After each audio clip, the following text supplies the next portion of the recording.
जहां एक तरफ रूस पर हो गया है बहुत बड़ा हमला और रूस को एक तरीके से यूक्रेन के एक बड़े भाग से जो जोड़ रहा था, वहां यूक्रेन ने भीषण हमला कर दिया है। इस हमले से तिलमिलाए रूस ने अब बड़ा ऑर्डर दे दिया है। जहां एक तरफ रूस ने ये बड़ा ऑर्डर दिया है तो वहीं दूसरी तरफ सखालिन-1 एनर्जी प्रोजेक्ट, वहीं दूसरी तरफ सखालिन-1 के लिए पुतिन ने दिया है एक नया ऑर्डर। भारत और जापान दोनों इससे होंगे प्रभावित। जानेंगे रूस में क्या चल रहा है और इसका असर पूरी दुनिया में कैसे पड़ेगा। ये जो इलाका देख रहे हैं, ये इलाका है क्रीमिया का इलाका। 2014 में जब क्रीमिया को कब्जाया था रूस ने, तब क्रीमिया और रूस को जोड़ने के लिए एक यहाँ पर पुल बना दिया था रूस ने। और ये पुल का दो हिस्सा था, एक हिस्से में ट्रेन जाती थी और दूसरे हिस्से में ट्रकों का आना जाना होता था। ये इतना महत्वपूर्ण था कि जब ये पुल बना था तब रूसी राष्ट्रपति व्लादिमीर पुतिन ने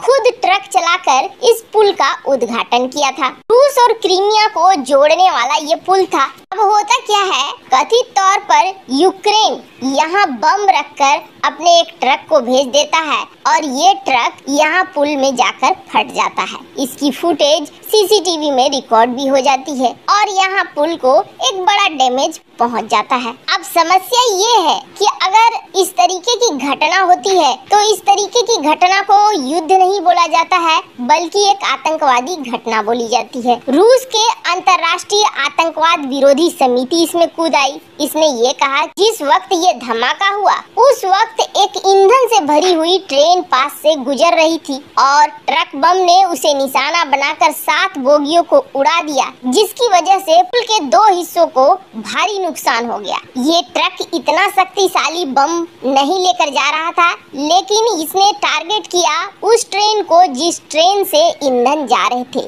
यही वजह था कि बहुत ज्यादा नुकसान इस पुल को हुआ। धमाका इतना बड़ा था कि आग के कारण आसमान में धुएं का गुबार फैल गया। इसके साथ साथ कई और विस्फोट भी हुए, जिसकी वजह से आसपास का नजारा एकदम से डरावना हो गया। पर अब इस लड़ाई ने एकदम से नया रूप ले लिया है और इस लड़ाई ने अब स्थिति को बिगाड़ने का ही काम कर दिया है। पुल का एक बड़ा हिस्सा समुद्र में समा गया है। ऐसे में समझ लीजिए कि रूस और क्रीमिया के बीच जमीनी संपर्क लगभग खत्म हो चुका है। हालांकि पुल का इस्तेमाल यूक्रेन में युद्ध लड़ रहे रूसी सैनिकों को गोला बारूद रसद पहुंचाने के लिए भी किया जाता था। इसलिए इस पुल को जल्दी से जल्दी खड़ा करने के लिए लगी हुई है रूसी इंजीनियरों की पूरी टीम। रूस को क्रीमिया से जोड़ने वाली ये जो केर्च पुल है, इस पर विस्फोट बहुत बड़ा झटका है। इससे न केवल क्रीमिया से रूस का संपर्क कट गया बल्कि यूक्रेन में जारी स्पेशल मिलिट्री ऑपरेशन को भी बड़ा झटका है। रूस अब उतनी तेजी से डोनेस्क, लुहांस्क और डोनबास के बाकी इलाकों में गोला बारूद और रसद की आपूर्ति नहीं कर पाएगा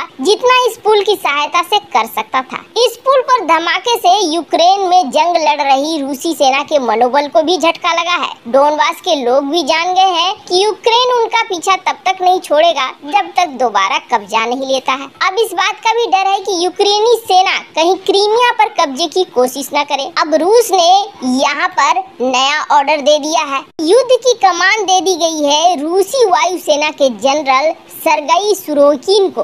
पुतिन का काफी खास अधिकारी माना जाता है। 55 साल के ये हैं जो रूसी वायुसेना के कमान संभाल रहे थे। 2017 में इन्होंने सीरिया में रूसी हवाई हमले की भी कमान संभाली है और रूसी वायुसेना ने सीरिया में जमकर बमबारी की थी। अब यूक्रेन में इस वक्त रूस की स्थिति को देखकर थोड़ा समझ में नहीं आता है कि रूस जो परमाणु शक्ति से संपन्न है, टैक्टिकल परमाणु बमों का इस्तेमाल कर सकता है, लेकिन लगातार रूस को यहाँ पर पीछे हटना पड़ रहा है और कहीं न कहीं यूक्रेन इस बात को लेकर आश्वस्त है कि रूस परमाणु बमों का इस्तेमाल नहीं करेगा, क्योंकि अगर परमाणु बमों का इस्तेमाल करता है रूस तो फिर भारत और चीन पीछे हट जाएंगे। रूस एकदम से अंतर्राष्ट्रीय स्तर पर अकेला पड़ जाएगा। वैसा लगता है इसी चीज का फायदा भी उठा रहा है और कहीं न कहीं रूसी सेना अपना पूरा बल इस्तेमाल नहीं कर पा रही है। पर हाँ, यहाँ पर एक भयानक स्थिति भी बन रही है। अगर पुतिन ने या रूस ने परमाणु बमों का इस्तेमाल करना शुरू कर दिया तो इससे सबसे ज्यादा हानि अगर किसी को होगी तो वो होगी यूक्रेन की आम जनता को, क्योंकि कुछ भी हो आखिर ये सिविलियंस को निशाना बनाएंगे ही बनाएंगे। से आपको बता दें, अब इस मुद्दे को रूस ऐसे भी उठा सकता है कि एक वॉर क्राइम के रूप में यूक्रेन ने गलत तरीका अपनाया रूसी पुल को उड़ाने का, एक आतंकवादी के तरह इस तरीके के काम किए। हालांकि यूक्रेन का कहना है कि अभी इस तरह की चीजें और भी ज्यादा होंगी, यानी यूक्रेन ने अब युद्ध का रूप बदल दिया है। यूक्रेन अब दूसरे तरीके से युद्ध करने लगा है। खैर, जहां एक तरफ ये सब कुछ हो रहा है तो वहीं दूसरी तरफ पुतिन ने एक बड़ा ऑर्डर दे दिया है और इस ऑर्डर का स्वागत कहीं न कहीं जापान ने भी किया है। वैसे आपको बता दें, जापान अमेरिकी खेमे में है और रूस के अगेंस्ट है, लेकिन फिर भी इस मामले को लेकर कहीं न कहीं जापान पुतिन के इस नए ऑर्डर से खुश जरूर है। दरअसल भारत, जापान, अमेरिका, रूस इनके बीच एक प्रोजेक्ट था जब स्थितियां बिल्कुल नॉर्मल थी। 2001 में ही इस प्रोजेक्ट की शुरुआत हुई थी और इस प्रोजेक्ट के तहत ऑयल और गैस प्रोजेक्ट को बनाया गया था और इसमें जो रूसी कंपनी, भारतीय कंपनी, अमेरिकी कंपनी, जापानी कंपनी को शामिल किया गया था। जाहिर तौर पर ये तेल और गैस के लिए प्रोजेक्ट था, यानी किस देश में कितना जाएगा, कौन इन्वेस्टमेंट करेगा, कौन प्रॉफिट इसमें से लेगा, ये सारी चीजें इस प्रोजेक्ट में थी। यूएस का एक्सॉन मोबाइल इस प्रोजेक्ट में 30% की हिस्सेदारी रखता था, तो वहीं भारत की ओएनजीसी अभी भी इसमें 20% की हिस्सेदारी रखती है और जापान की सोडेको ये भी इसमें हिस्सेदारी रखती है। लेकिन जैसे ही रूस यूक्रेन की लड़ाई शुरू होने लगी, वैसे ही अमेरिका ने कहा कि अमेरिकी कंपनियां अब निकलेगी यहाँ से और एक्सॉन मोबाइल ने कहा कि हम अपना स्टेक यहाँ पर बेच के निकल जाएंगे। हालांकि एक्सॉन मोबाइल से भारत बातचीत कर रहा था उसके स्टेक को खरीदने के लिए, पर अब स्थिति इसलिए बिगड़ गई चूँकि